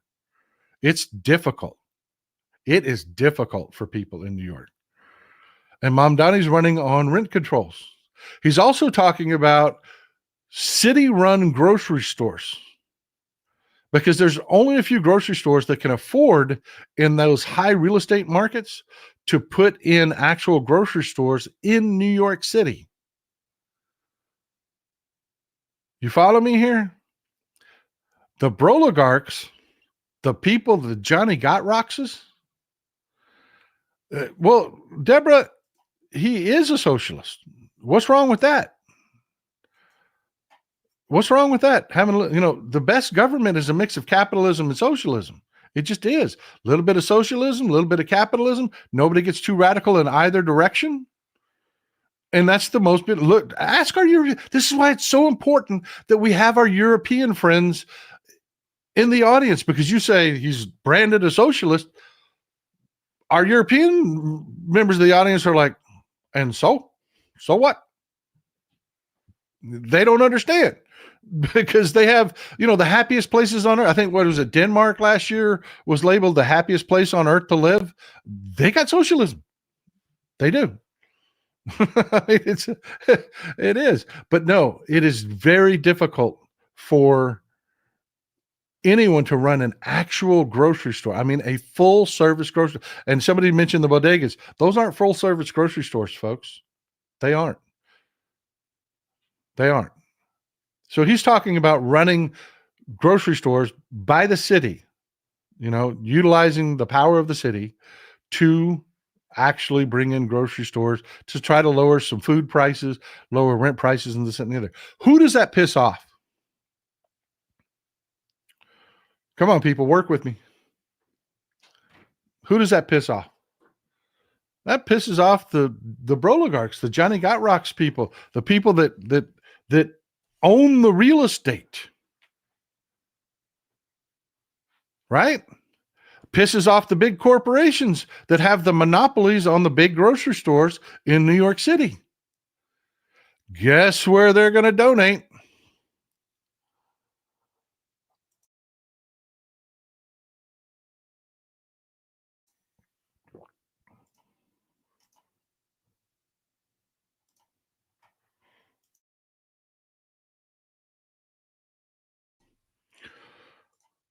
Yeah, where do you think Jeff Bezos' money in this election is going to go? Cuomo and Adams. Cuomo and Adams. Now the Republican in the race is y'all have seen him before. He's that freak that founded the Guardian Angels group. Wears the red hat all the damn time. Nobody's going to waste money on him. He's a loser out the gate. But Cuomo and Adams are going to be swimming in money.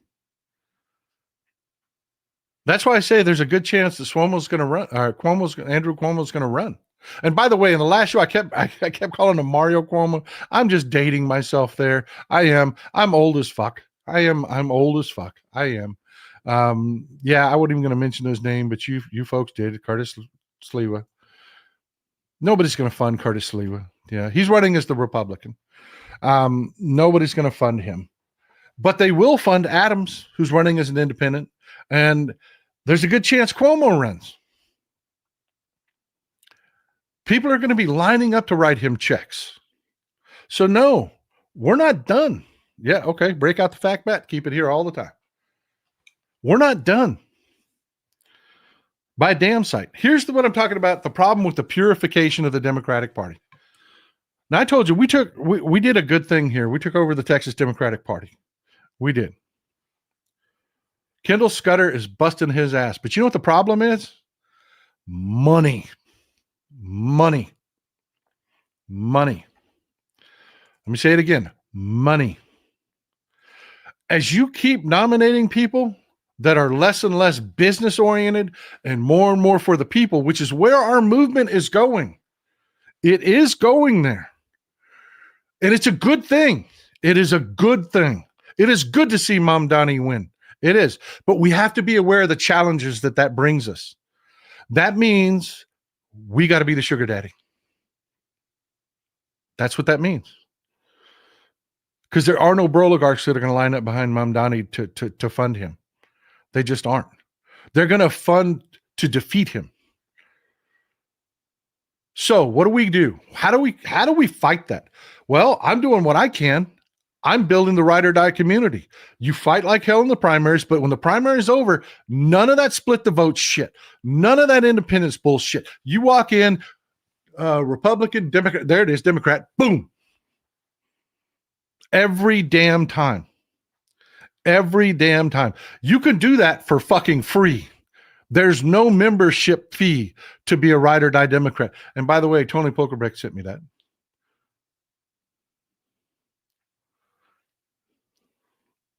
There's no membership. And I know I got to lower it, Tony. I know I got to lower it. There's no membership fee for that. There's no membership fee for when you're on social media and somebody starts shit talking Democrats for no fucking reason, or other than it's something about their feels because they think Democrats should all be kicked out of office because they didn't support Al Green's motion to impeach that was going to fail, that didn't have the votes to pass, period. Yeah, block that person. Or at least argue with them. At the very least. You know, we can do all that shit for free. We can. We can. But you know what we can't do? We can't run elections for free. That shit costs money. That shit costs money. It does. And everybody hates it. Everybody hates when they talk about Scudder is killing it. Kendall is killing it. He's doing a great job. He really is. But we have to remember, we have to fund this shit. There is no fucking Soros. That's a boogeyman. That's a right-wing boogeyman. His money is nothing. It's a drop in the bucket. God, I wish he funded things the way that Republicans sell it. He does. He doesn't. There are no oligarchs over here that are doing what their people do. You have billionaires like that are donating their entire fortunes to things like the Heritage Foundation. Billions of dollars, to the tunes of billions of dollars. You know, everybody's like, well, the Democrats made a lot of money in fundraising. No. That's the publicly disclosed stuff. Sure. General donations against Republicans, because there's more of us than there are them. We do great on the campaign donation end of it. But that's it. All the dark money behind it, that you can't keep track of, that's all Republican. That's all Republican. And they're outspending us 10 to 1, 20 to 1. And it's been going on for years, folks. So, where am I going with this? Okay. You know me, I'm not a doom and gloom kind of guy. I'm not. Let's keep people pumped up over Mamdani's win. It's a good thing. It's a good thing. And it should be an eye opener to these people, these oligarchs on the right, what a backlash looks like. You funded Trump, so now you're going to get this. You funded Trump. You funded the oligarchs. You wanted to take Medicaid away. You wanted to take Medicare away. You wanted your fucking tax cuts because you wanted to keep all your money. Well, good. You get some socialism. That's what you get. That's what you get in return. That message will take a while to soak in. In the meantime, this is what we need to do. We got to be the sugar daddy. We do. These people that win these races, and the more purified our party becomes, the more businesses walk away. And that's the problem. And that's where I openly, I got into huge trouble on social media, and I don't care because the truth is the fucking truth. Everybody had a fit when Hakeem Jeffries went and sat down with Meta. They had a fit. Let me see if I can.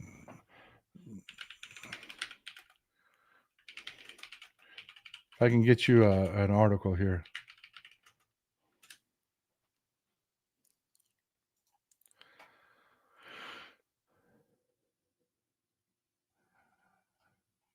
People had an absolute fit about this. Just a fit and fell back in it. Hakeem Jeffries met privately with Silicon Valley donors and bid to mend fences. Folks, that's his fucking job, man. That's his job. That's what he's supposed to do. You can't give away the store and who we are and whatever, but it's making sausage, man. You've got to have the, if you don't have the money, you're not in the fight. You're just not. They will bury you. They'll bury you in press because if you haven't figured it out, the media are whores. They're all about tabloid bullshit and money. And if the Republicans can fucking fund this stuff at these levels over what we're doing, we don't get our message out. It's just Paul and his swinging dick out in the woods. And baby, I'm doing something, but I can't overcome the entire media. I can't.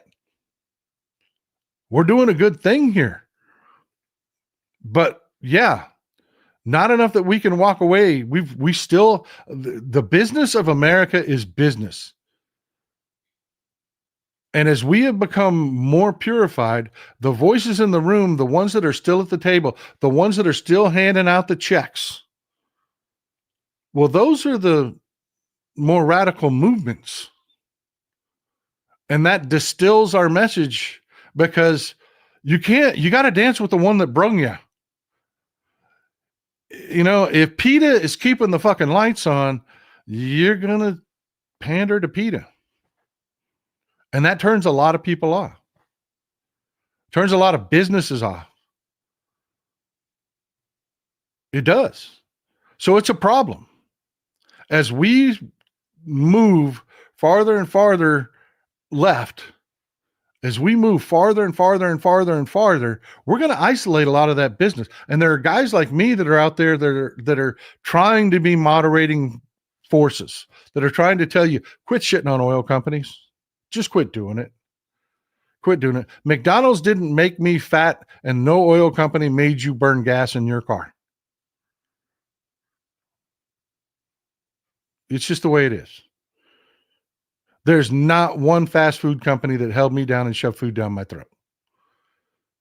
Now, if you want to change the way I eat because I got to go get a new knee now, which is a hilarious story for you, I'll share with you sometime. But if we want to change the way we do things, great. I'm all for that. I am. Clean environment? Yes. Let's you and I do that. But in the meantime, our cars still run on gas. So if I've got no cartilage in my knee. I've got no cartilage left in my knee. I'm bone on bone on one part of my knee. Appreciate you. But yeah, let's change things. Let's change the world. Let's do it. But I got an idea. Let's not fucking roll up a newspaper and smack the companies in the face that are giving us what we need. Now, you want to hear the funny part is? You know how often I've made fun of Trump and his bone spurs? Yeah, I got no cartilage left in my knee. So guess what I got in my knee? Bone spurs.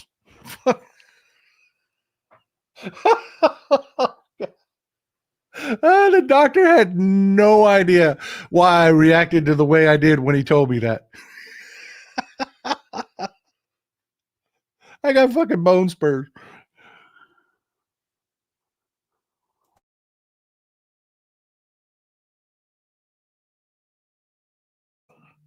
So yeah, I love you folks. I really do. I really do. But I will always be here. I'll always be that voice. I'll be the one to tell you, yeah, I fucking love AOC. And she is really growing and she's going to be the future. But when everybody was having a shit fit about Conley, I'm like, no, you're wrong.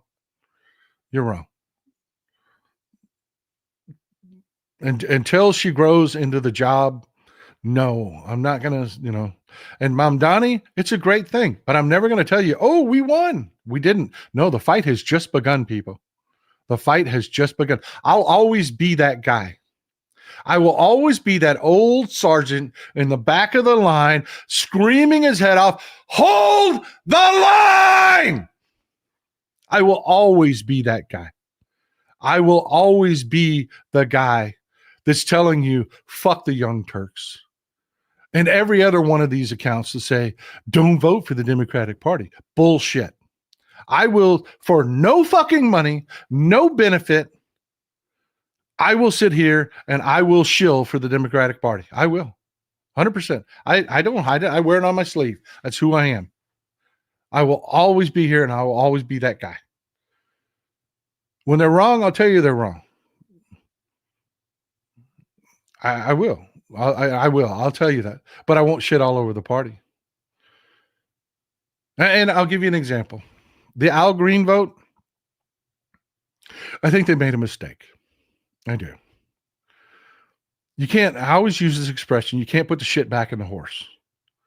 When Al Green did what he did, we were already labeled to their voters. When Al Green did that, we're already labeled to their voters, we're going to impeach Trump.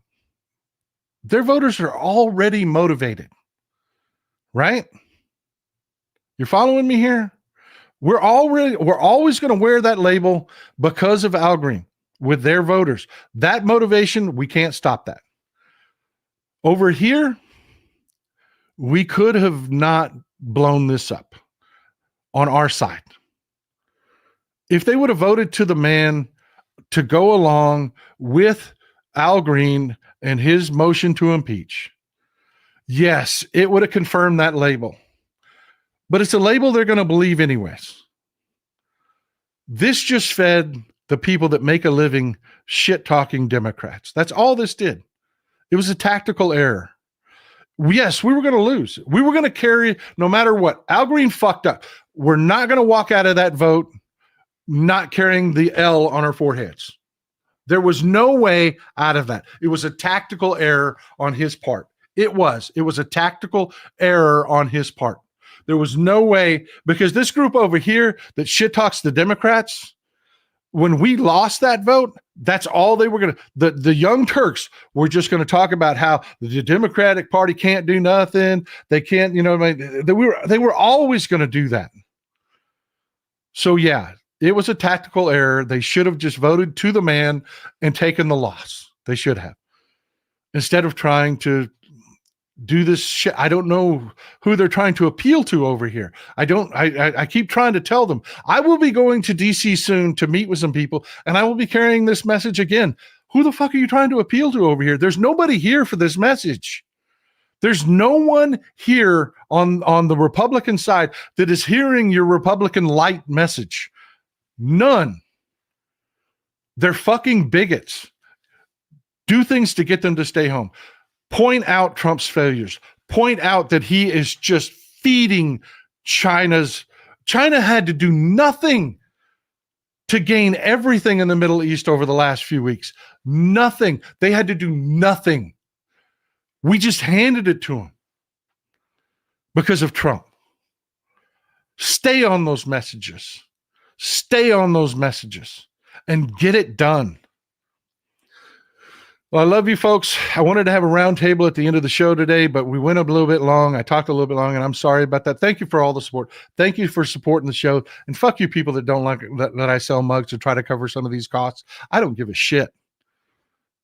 Everything costs fucking money. My family has to eat. The question is, all these people that shit talk the Democratic Party, start asking them where they get their fucking money from. These people that you see right here, they're funding my show. They're the ones that make it happen. That and me selling these mugs, that's it. That's what covers the cost. These people, like the Young Turks and these people that shit talk the Democratic Party and have nothing but one message: don't vote, don't show up and vote. Who does that serve? The Republican Party. I wonder where their money comes from. Because they eat too. They have to have water in their toilets to take a shit. They have bills to pay too. Who's paying those bills? Love you folks. This is Old Texas Paul. I want to say thank you to everybody that has been sending in the coffee. I love you folks. The specialty coffees are crazy good. I had no idea there were so many micro roasters out there. And you folks keep finding them and mailing them. I mean, some of it is fucking amazing. I mean, really, I am truly grateful. That is so kind. And people like Tony Polkerbeck. You know what? Before I go, I want to cue you into Tony. I tell people all the time. People kind of like they see a show like mine. And they're like, wow, he can do that. I can do that. He can do that. And I tell people all the time, yes, you can. Yes, you can. Here's the thing. Can you talk for 2 hours by yourself about multiple subjects, give people good information, and do it in a way that they actually want to sit through it? Can you do that? Most people can't. That's okay. That's okay. Most people can't. But you get it. You can work. You can work at it, and the only way you do it is by talking. So my friend Tony, let me swap hats for you. I'm going to put on Tony's hat. Tony, we were talking one day, and I was like, Tony, people have questions. They do. They have questions. And you live it, man. You run a big fucking farm. And we were talking about healthcare. His son and my son share the same first name. But they do. I keep this on my desk to remind me. I keep it right. You notice it was right here. I keep it right here to remind me. Do y'all see this? Do y'all see this? Can y'all see that? I'm showing you this so that you can verify what I'm telling you. You can look it up. His son has a degenerative spinal muscular atrophy. Do you know how much his medication costs? That little vial I just showed you. Do you know how much this costs? He mailed me one of the empty vials. Wild guess. How much do you think it costs? I want to see the. How much do you think this vial, this one little vial, how much do you think it costs? Let me see it. Let me see the guess.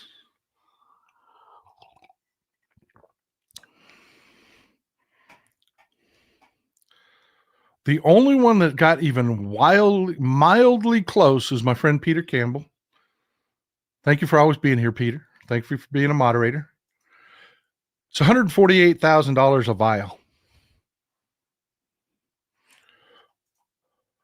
The first year's treatment is $750,000. No, insurance doesn't cover but a small portion of it. Every year after that It's $385,000 a year. Every one of these vials, and you've got to get 3 shots. And once you get through the first year, 3 shots a year to the tune of $148,000 a vial. Insurance pays for about 20 grand of that. Yeah. So not only is Tony out there busting his ass running an industrial farm to feed us, he's also taking care of his family. Yes. And you know what he's done? I talked him into this and he's done it. If you go to our Facebook community, because everybody needs practice when they start out. Tony's a farmer. He's not a speaker. He isn't. He's a farmer. I said, but Tony, people would love to be able to, you get these grifters out here on the internet that talk about shit. They talk about, farm subsidy issues. They talk about pesticides. They talk about, shit that they don't know anything about, but they always selling boogeyman bullshit to people that don't know anything about it. How fucking cool would that be if people could just go ask you a question and you could do a video on it? And you could actually, as somebody that runs an industrial sized farm, you could just answer people's questions. And he did it. I've got a community on Facebook called the Texas Paul Ride or Die Democrats. Small community, a very friendly community, though.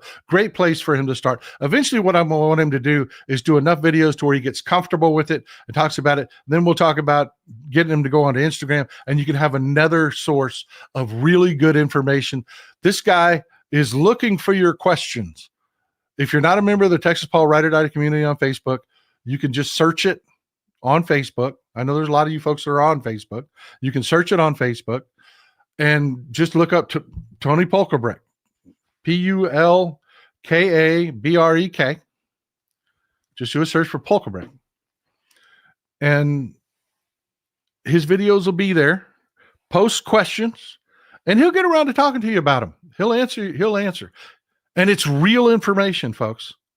He calls me out. When I talk about a farm issue, if he doesn't think that I'm giving you the straight skinny or giving you enough information to really, he will send me an email that says, Paul, let me tell you where you're fucking up here. I mean, he will. He is a great source of information. He really is. He really is. And he's just getting started. So be kind. He's not a speaker. He's a farmer. So yeah. Send him your questions. If you want good information about the agricultural industry, by all means, please ask him a question. And on that note, enjoy some Texas cities at night.